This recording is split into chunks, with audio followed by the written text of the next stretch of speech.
Filipino grievances against Governor General Good. U.S. colonial rule in the Philippines shifted with the political parties.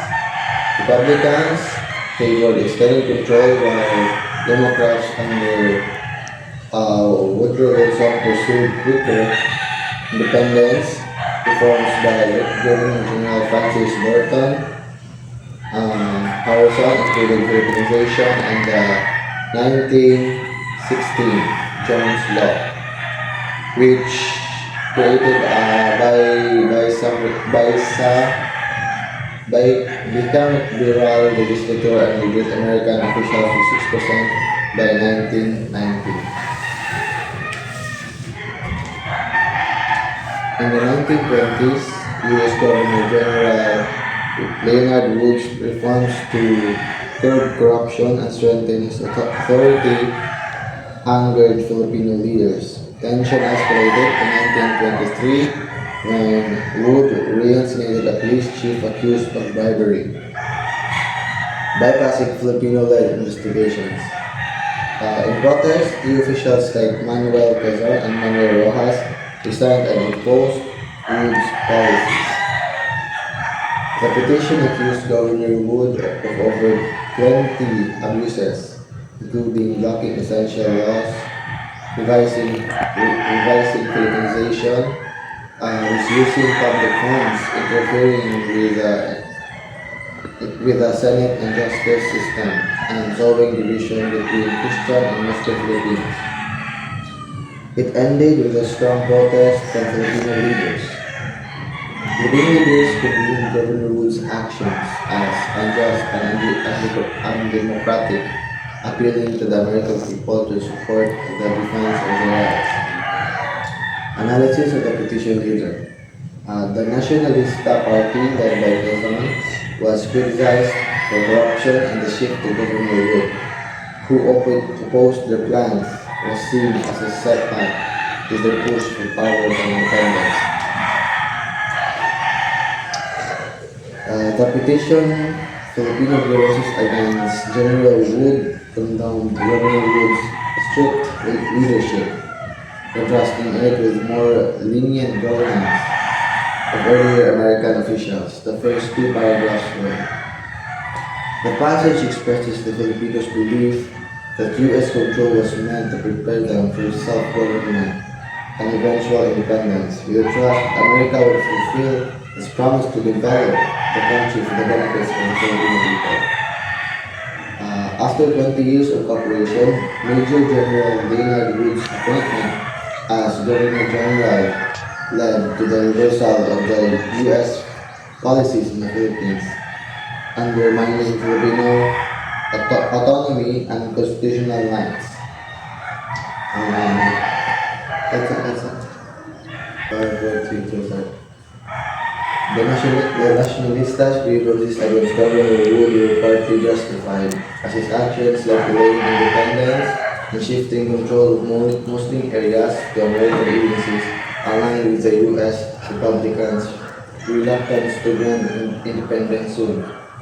The petition showed that some Filipino politicians used independence movement to gain power and wealth, questioning whether their fight was for the country's freedom or their own benefit. Quezon's quote highlighted Filipino leadership desire for self-rule. After Wood's death in 1927, his successors lost interest in American control, and Filipino efforts for independence led to the Findings-McDuffie Act of 1934. My topic is Public Land Laws of the United States Colonial Government.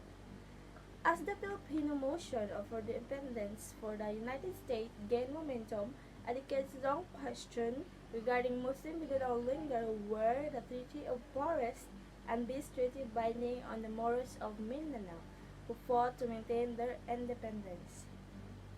From 1899, the Moros yet again registered another colonization attempt through various ways such as quota warfare and the practice of sabil. I don't know what sabil means, but I tried to understand but I can't find ug unsag yoy mean ana. The Moros proved to be thought challenge to U.S.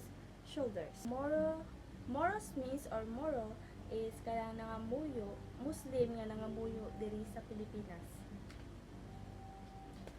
The United States knew that aside from political and armed takeover, the most efficient way to bring the Moros of the other indigenous people of Mindanao into the fold was through a permanent project homesteading. The U.S. government in the Philippines offered untitled lands of Mindanao to those crowding the cities. In effect, people from Luzon and Visayas would relocate and settle in Mindanao. So, homestead mean is a home and surrounding land owned by a family. That's a homestead means. So, ilang giyon diri nga ang US government diri sa Philippines nag-offer og mga yuta nga walay titulo sa Mindanao. So expected na ang apektuhan ni ang mga tawo nga mga gikan sa Luzon, Visayas is mobalhin og nangamuyo sa Mindanao. Kay syempre, untitled lands. Walay nakatag-iya. The Public Land Act of 1903 is composed of 8 chapters and a total of 79 sections. It was enacted on 7 October 1903 by the authority of the United States through then Philippine Commission and was also known as Act No. 926 or the Homestead. So, mula ito, ang homestead means is a house and surrounding land owned by family. Provided for homestead on the public domain. Any citizen of the Philippine Island of the United States or any insular possession thereof over the age of 21 years old or the head of a family may hereinafter provided enter a homestead of not exceeding 16 hectares means kadakon sa yuta of unoccupied, unreserved, unappropriate agricultural public land in the Philippines Island. This law made undocumented lands vulnerable to grabbing. Searching through the act will show only one point when Moro was mentioned. The provision of this act shall extend and apply to all provinces and places of the Philippine archipelago except the Moro province and the provinces of Lepanto Bontoc, Benguet, Paragua, and Nueva Vizcaya. But the provision of this act or of any chapter hereof may, at any time by resolution of the Philippines Commission, be extended over and put it force in any of the provinces or any part therefore hereby expected from its operation. Homesteading gained momentum and Filipinos from Luzon and Visayas entered into Mindanao lands. These laws on public land trade the law students Salapada Pindaton to write an appeal to the U.S. Governor General about Moros being disadvantages. He suggested that there should be a more official appointed to check injustice that occurred because of the program. Pindaton was interested in homesteading and so it was a modernization project. A homestead means a house and the farmland that it is on. Legally, it refers to a public domain lands that can be acquired through settlements and development. This practice was adopted from the United States when its frontiers had to be developed by willing individuals. In the Philippines, this looks somewhat different. After verifying with the Bureau of the Forestry is the case needed it. Aside from paying minimal fees annually, The homesteader had to prove his allegiance to the United States and the Philippines island and work up the land within 2 to 5 years, after which they shall be able to acquire the certificate or patent over the land. In short, the homesteading was a venture with two effects on the Moros, the U.S. desire for Moros integration into the Philippines, with the displacement of the Moros from their own lands in the process. That's something. Hi everyone, my name is Angeline Calisa, and my part in our report in Group 1 is Political Caricature of the American Era and Japanese Wartime Visual Propaganda. Political caricature in the American era, particularly during the late 19th and early 20th centuries, often served as a tool for social and political commentary. Artists used exaggeration and humor to critique political figures, social issues, and national policies. Caricatures reflected public sentiment and were widely disseminated through newspapers and magazines, shaping public opinion.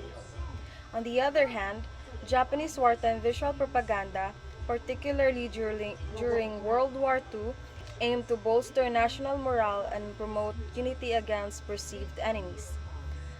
This propaganda often utilized vivid imagery and symbols to evoke emotions, encourage enlistment, and demonize opposing forces, while American caricatures focused on satire and critique. Japanese propaganda was more about fostering nationalism and support for the war effort. In summary, while both forms of visual art served to influence public perception, American political caricature leaned towards satire and critique, whereas Japanese wartime propaganda emphasized nationalism and unity. Political caricatures of the American era. Political caricatures during the American era in the Philippines, 1898 to 1946, were a potent form of social and political commentary. Published in newspapers like The Independent and El Pinacimiento, they satirized American colonialism, Filipino political corruption, and evolving social norms.